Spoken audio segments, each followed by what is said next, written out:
based out of Racine. We support Racine, Kenosha, and Walworth counties. I'm here with members of Kenosha Pride and partner Shelley. I grew up in a small town, and I realized the importance of small communities and the value that they provide to our state, because that's who we are. But if I had a dime for every person that has walked into our center in Racine who has said that libraries saved their lives because they could go and be themselves, they could be quiet, it was really, really critical because they may not have other places, their families may not be as accepting. When I learned that you had a display for Transgender Day of Visibility, I got a tear in my eye, and just thinking of all the people that really, really must have wanted to see that. And if they didn't even know about transgender, then maybe they learned something. And to me, that's what the purpose of libraries are, is to educate and to support. So thank you.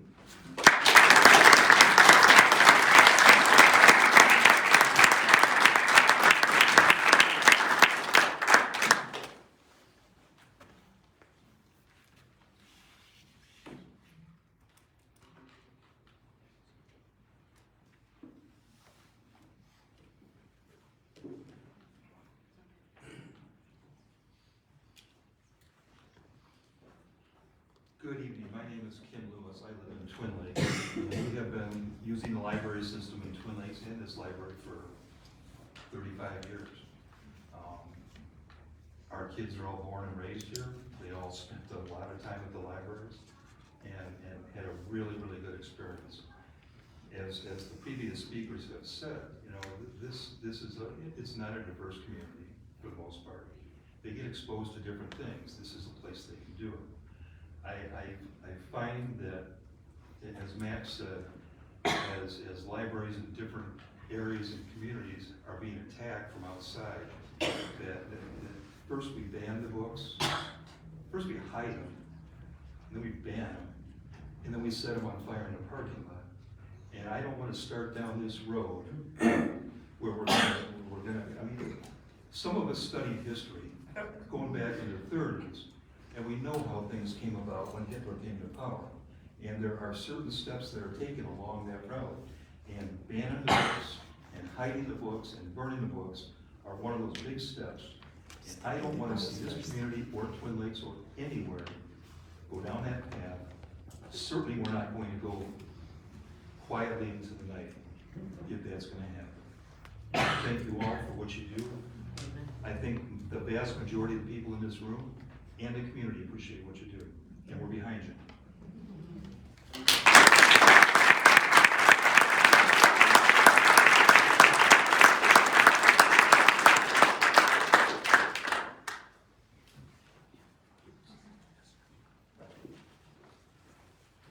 I've got a little bit more red meat. This is outrageous as far as I'm concerned. Can you give us your name, please? My name is Brendan McIntyre. I live in Salem. I rise to speak against what I consider to be the American Taliban, trying to ban our books, Moms Against Liberty. They're trying to control our schools and libraries with their fascist, theocratic ideology. There's no question about it. They want to ban books. They want to ban what you can think. They want to ban anything that doesn't conform to their warped worldview. You can't reason with someone who says their position is based on God's will. We have to stand strong on the principles of equal representation under the law. They say they're a concerned group of moms who are just looking out for the safety of their children. Our children are far safer in a library exploring their thoughts than in any church or religious institution in this country. There's no evidence that video games, music, books, or even pornography lead to any kind of criminal activity whatsoever. On the contrary, children and adults who are able to experience different viewpoints and cultures through reading are far more likely to be empathetic to others and end up as well-adjusted members of society. Libraries and schools are our repositories for history and culture. The Russians want to eradicate Ukrainian libraries because they fear access to free information will undercut their propaganda. The same happened to Native Americans as their children were forced into residential schools and brainwashed. The destruction of knowledge and eradication of history has always been the aim for those who seek to impose their own version of history on the next generation. They're terrified of Black history. They're terrified of gay history. They're terrified of women's history. They're terrified of American history. State after state, county after county was dealt with these religious fundamentalist conservative groups. Make no question about it. This is about fundamentalist religion. Have seen their institutions dismantled. The stress on directors, employees, and board members from these unfounded and often personal attacks have been too much to bear. As a result, talented librarians and teachers are leaving rural areas in droves. Don't let this happen to our library. Don't let these fanatics decide what our people can read. Thank you.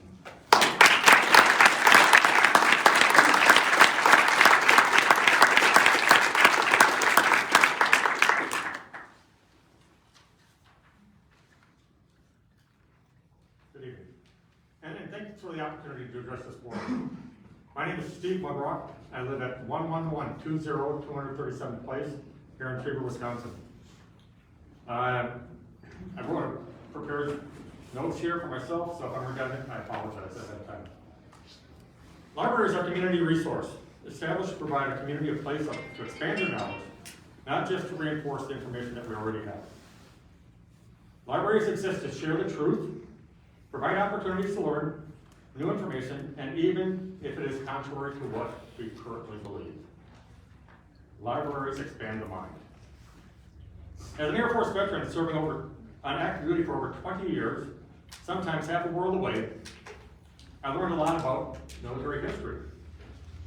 I learned a lot about military history because I saw things, all right?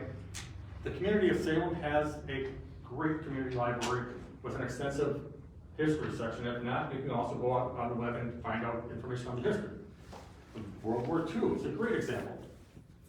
There's more information in this library than I could possibly ever comprehend. I can go to the history section, as I say, and learn about how the Allied forces repelled Adolf Hitler and the Nazis. The Nazis controlled every faction of the government using propaganda and censorship to control the thoughts of the German population. They advocated, as mentioned previously, book burning and destruction of other books to extinguish hundreds of years of recorded information on certain populations that they did not agree with.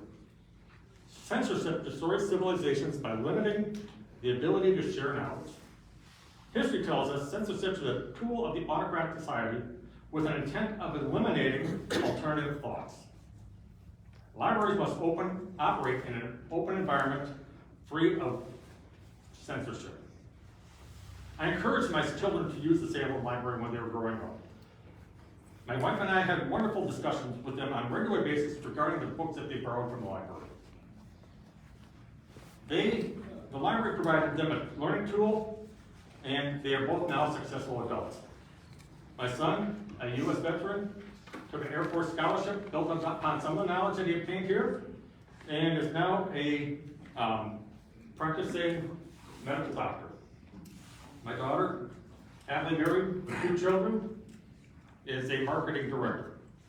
This type of knowledge does not come from a closed society, it comes from one where we share thoughts and information. My wife and I took the responsibility for understanding of materials our children borrowed from the library. Removing materials at the whim of a few loud voices is not the best interest of the whole community. Parents are responsible for restricting the materials provided to their own children, not everyone's children in the community. We must have a library free of oppression. Parents, do your job at home, not in the public library. Thank you.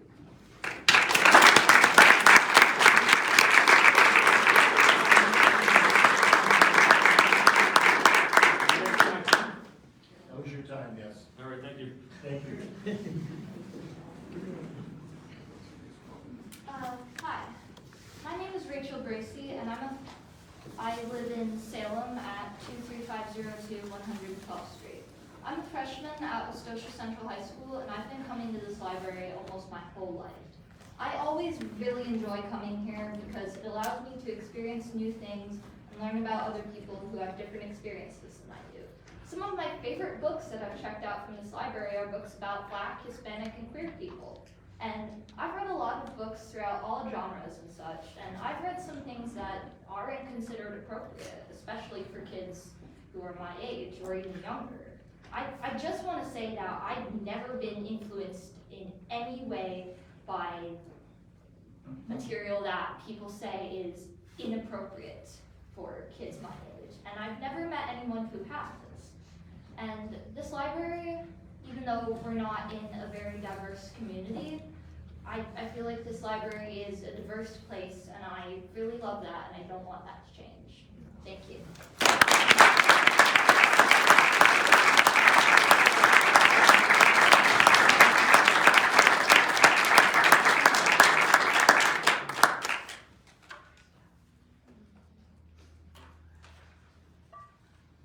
Hi, my name is Paula Wachowski. I live at 8501 234 Avenue in Salem. I just want to say that I approved of what the library's been doing for many, many years.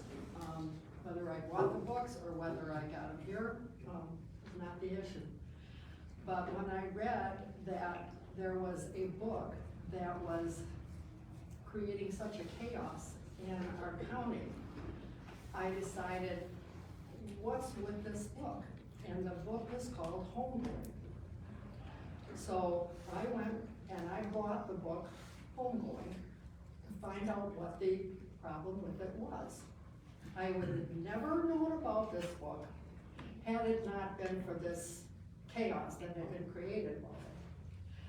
I read the book, and it took me a while to get used to the format, but it was a well-written book.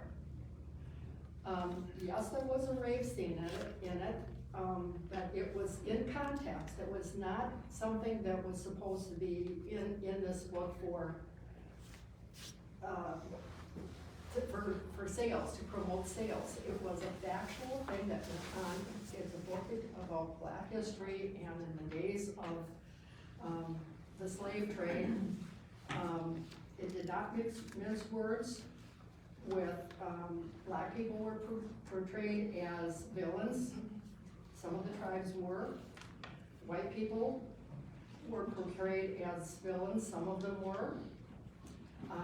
And it deals with two sisters that one lived in Ghana and the other was kidnapped and brought to America. My point is if we had never made a big deal out of this book, no one would have known about it. Only the people that really wanted to find out about it would have known about it. And I would respectfully submit that if we are going to worry about what our children are reading, which I think we should, and if there is a rape scene in there, I think we should say, is this rape scene in context or is it added fluff? I would much rather that we take actions against some of the books that have been written about murder, about guns. Our children are more in danger from the guns in this society right now than they are from a book. Do we start creating chaos or banning books? I'm reading a book right now that's called Quilt City Murders. I'm a quilter. I like things that, takes place in Paducah, Kentucky. It's about a murder. Now, does that, because this book has a murder in it, does that mean that because I'm reading it, I'm gonna go out and commit murder, or I might be influenced to? I don't think so. Thank you.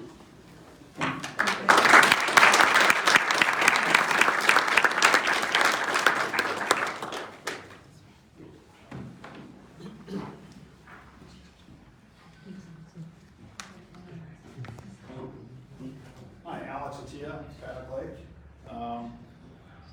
Just want to say that a library is a pillar of the community. It fosters growth, culture, education, and diversity. And that is that it needs to be age appropriate. Don't mistake books written at child levels, and because they are at child level doesn't mean that it's age appropriate. Kids are looking for direction and guidance for their feelings, and the library is not the place to go for counseling. I grew up in a not so diverse community. As you can see, I'm brown color. And I enjoy the world that the library opens up to kids, as I went there very often. But just because a library has a book, or just because it's at a child level, does not mean it's age appropriate for a child. Culture is what creates diversity, not the sexualization of children or other topics that are not appropriate for their ages. Thank you.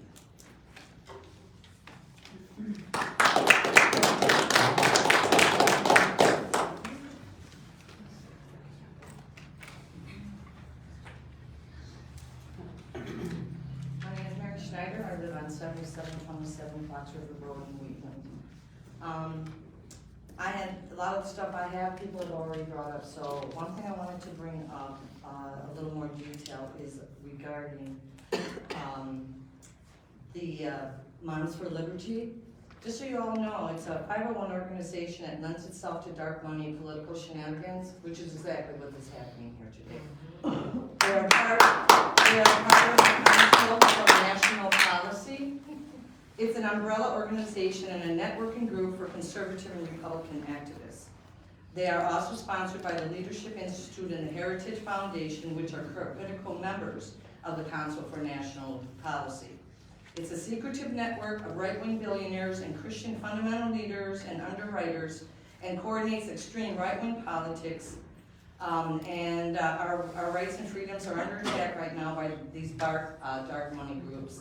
Also, one thing no one has brought up yet is our freedom to read is guaranteed by the U.S. Constitution. The Library Bill of Rights was designed to address the growing intolerance, suppression of free speech, and censorship affecting the rights of minorities and individuals. Today, this is a very sad day for this community because just like my dad was in World War II and Korea, which fought the fascists. He was a military man for 20 years. So I was an army brat, and that I now have to stand up against this fascist authoritarian takeover of our lives. And this is very serious, and I want to thank you for giving me the time.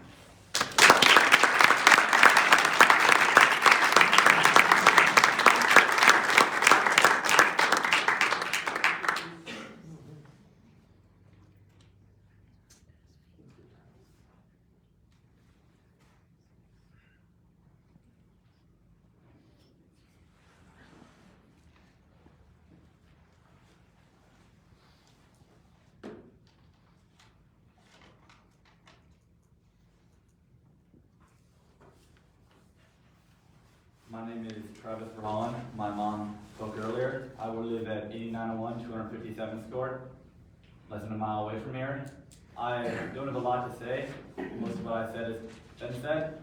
I'm 17 years old. I go to Central High School. I'm a junior, and I just want to say I've been going here my entire life. I don't feel I've been corrupted by any of the books that I've read here. I think that the separation between the children's section and the adult section has been perfectly fine. Once I was mature enough to handle the scenes in the adult section, I went over there, but until that point, I was perfectly fine with the children's section, and I never saw anything there that I thought was too much mature scenes for somebody of my age. I tried to get as many of my peers here as I could tonight, and several came. I just think that we gotta take into account that the mothers may have an opinion, but so do the kids. And the kids are for the library and what you guys have been doing. That's all I gotta say.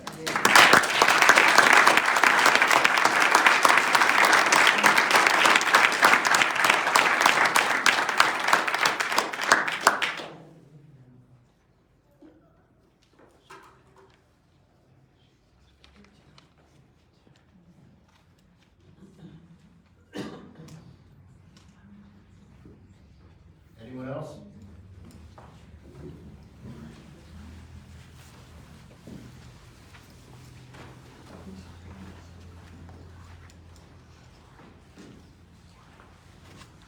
My name is Karen Damage. I live in, it's a Union Grove address, but I'm Kenosha County.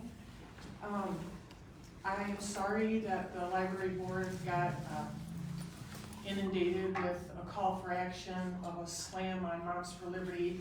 I'm sure, like you said, in the past, you've had zero public input, and tonight you have a room full of people that are slamming one organization. Not quite sure where all of that came from. I think I would like to reiterate what Mr. Stocker said, the very first gentleman that spoke tonight, and age-appropriate reading material, I don't think is banning.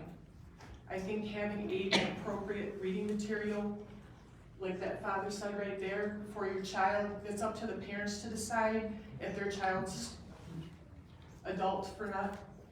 You said you were waiting until, or you saw the difference between the child section and the adult section, and then when you felt like if you go to the adult section, you did.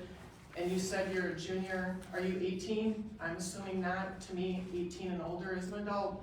Again, I think that that's just a fine line that parents have to understand. I think Moms for Liberty, which I am a member, I am the secretary for Kenosha County. I've already stated my name, so I'm sure a lot of people like to write that down. I think what we just want to reiterate to anybody in the public sector is we are not asking for books to be banned or to have this book burning. We're asking for age-appropriate material for our age children. 8-year-olds should not be reading anything having to do with sexual intercourse or different lifestyles. And I think that that would probably be the bottom line of what Mr. Stocker said earlier. And I would like to thank the dad behind me for what he said about what we need to have for our children. I don't know how to end this other than I'm sorry that you got a call for action and had a room full of people that are slamming one group over a situation here at the library.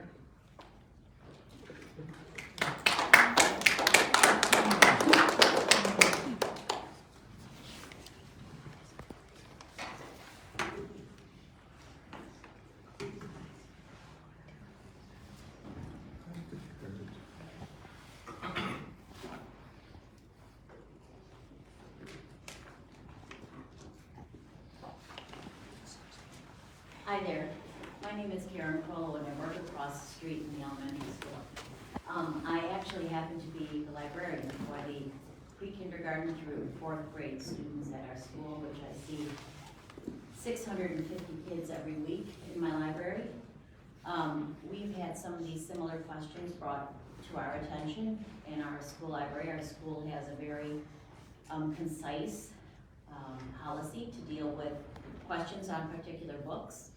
I recommend to your board that, and I'm sure that you also have a similar policy here, that you take this group of people's particular books one at a time, look at the books, see what the issue is, ask what you are offended by.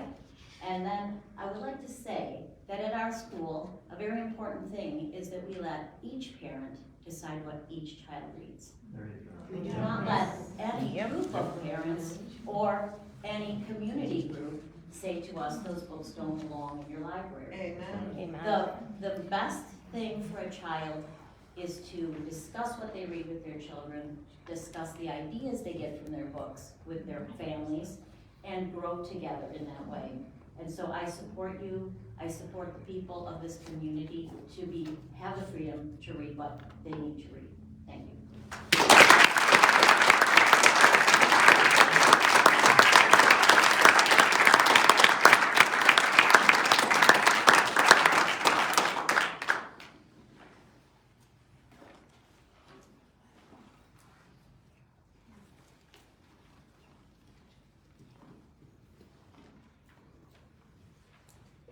Okay, is there anybody else in gathering now?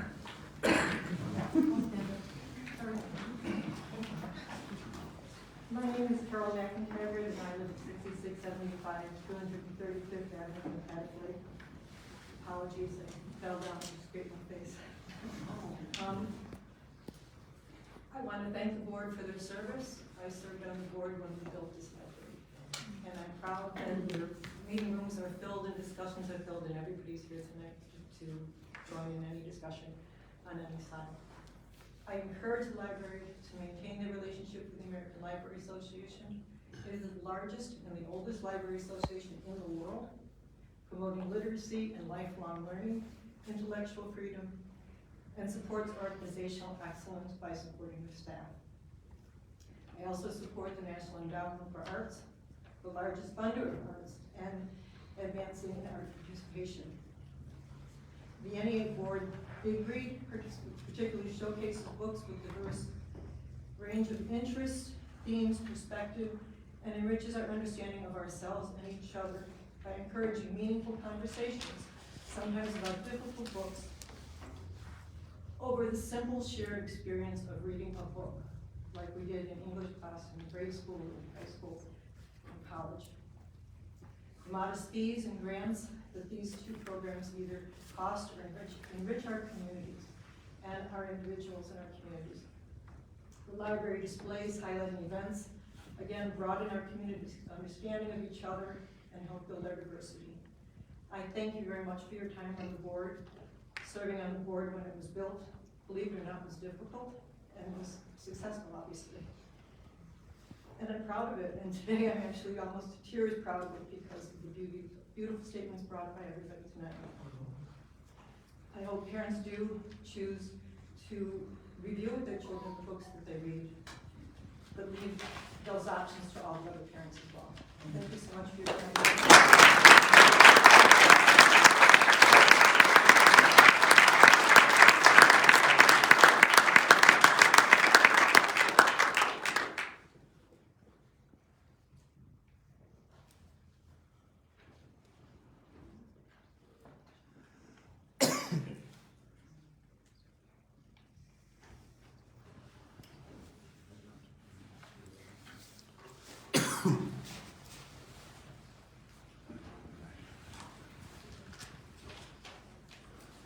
Hi, I'm John Poole, 6245 237th Avenue in Paddock Lake.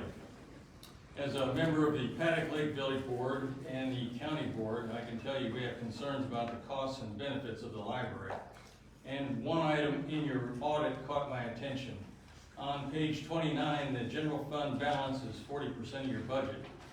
And for comparison, the county general fund balance is 33% this year, which is the highest it's been in 10 years. So I think that should be addressed this year. Thank you very much.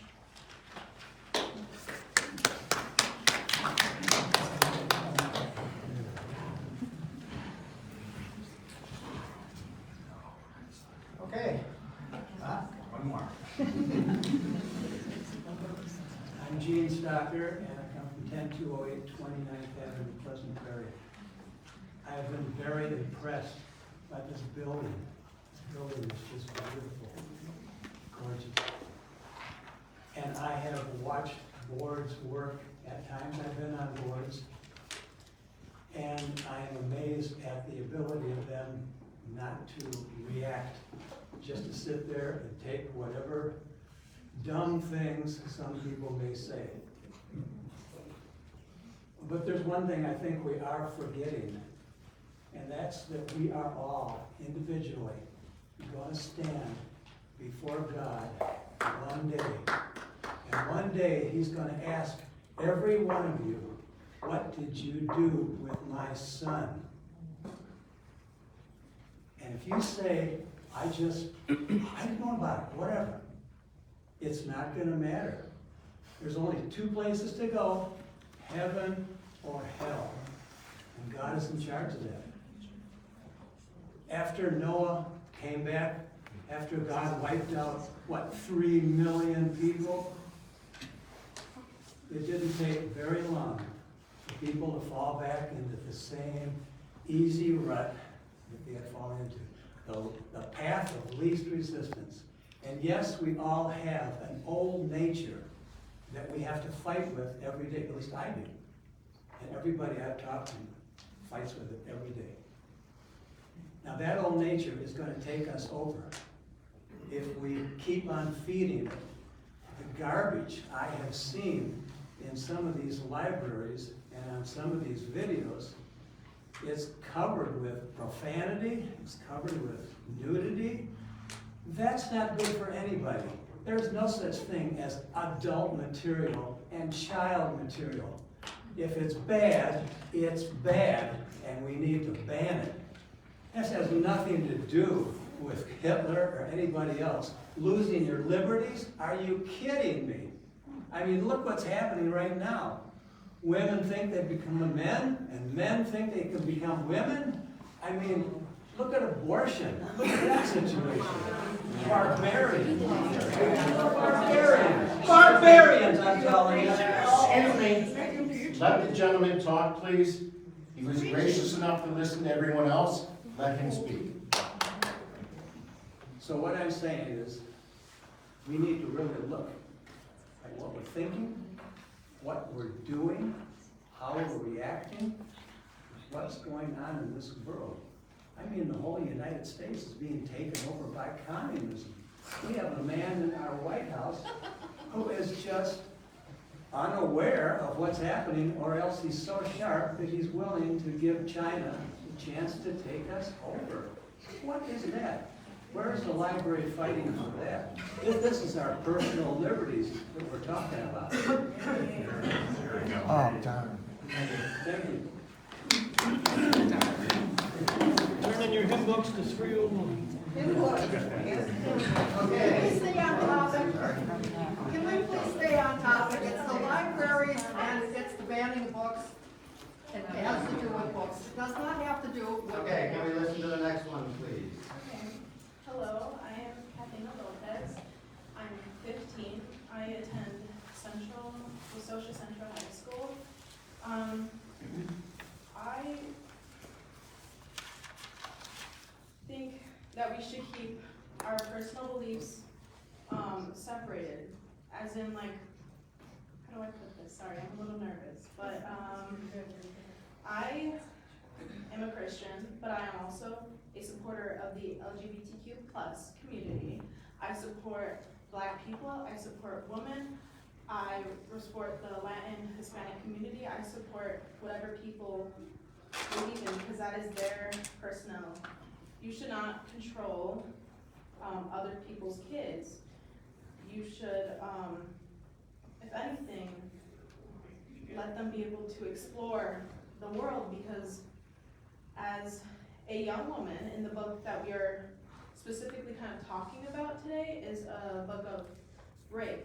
It includes rape in it. And as a young woman, as myself, sadly, I have to go out my days sometimes being afraid, you know. I have a phone to contact my parents for any dangers or things that might happen.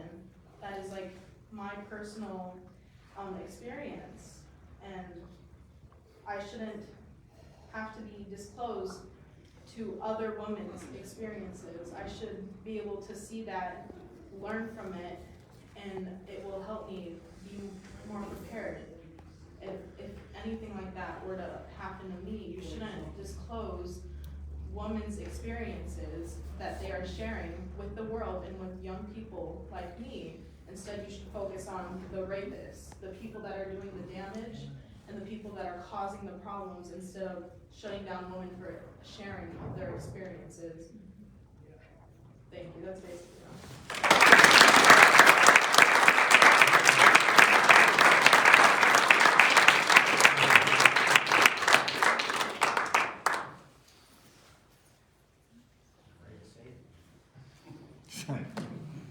Is there anybody else?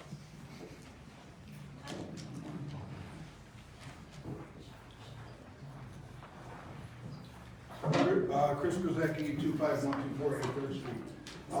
I've got 3 sons, they're all in their 30s. I can count on one hand how many times I brought my kids here way back when.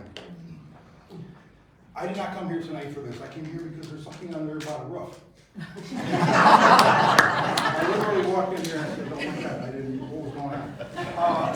I'm obviously aware of the worldwide subject tonight. A lot of people have talked about parents are supposed to teach their kids, learn their kids, be involved with their kids. And kids still can't drive till they're 16, so parents are bringing their kids up here until they're about 16. And if you can't take the time to walk in the building with your child, walk around for 15, 20 minutes, pick a few books out that the children wants to do, glance at them, figure out if that's what you want for your child, and then allow your child to go ahead and look at that book. Now, if the library, well, I think it's a logistical issue. If the library wants to go ahead and say, hey, we're gonna look at a certain books that people might flag or something like that, and we're gonna put them over here. We're not gonna ban them, we're not gonna throw them out, we're not gonna not have them, but we're just gonna put them over here. And if that parent decides, hey, let's go over there, and the child can, and the parent wants to pick up a book and say, hey, you know what, I think my child wants to learn about this. And that's a personal choice for an adult to take care of a parent, or take care of the child up to about 16. Once they get their driver's license, you better have already figured all of that out with your child. And then they can go ahead and drive here if they want to keep coming to the library instead of going to a movie or whatever it was that the kids want to do these days. You've already learned them by that point. If you haven't got control, I'm sorry, control is not the right word. If you haven't taught your children, brought up your children for what you believe and what you want, by the time they're 16, then you've already made that choice not to be involved in what that child is about. So at 16, when they can drive on here, and they walk in the building, and they want to go to that section over there, or the adult section at 16 instead of 18, you've already made that choice. So it's about logistics. I think the community here just wants you to put the things where the adults can actually say, I don't have to search 1,000 books figuring out which one is this one. I've heard the titles that we spoke about before tonight. I'm aware of what's going on in the country, but I think it's just logistics. So don't ban anything, don't burn anything, don't throw anything out, but give the parent a little bit of help in pushing or having the children walk in this aisle or that aisle.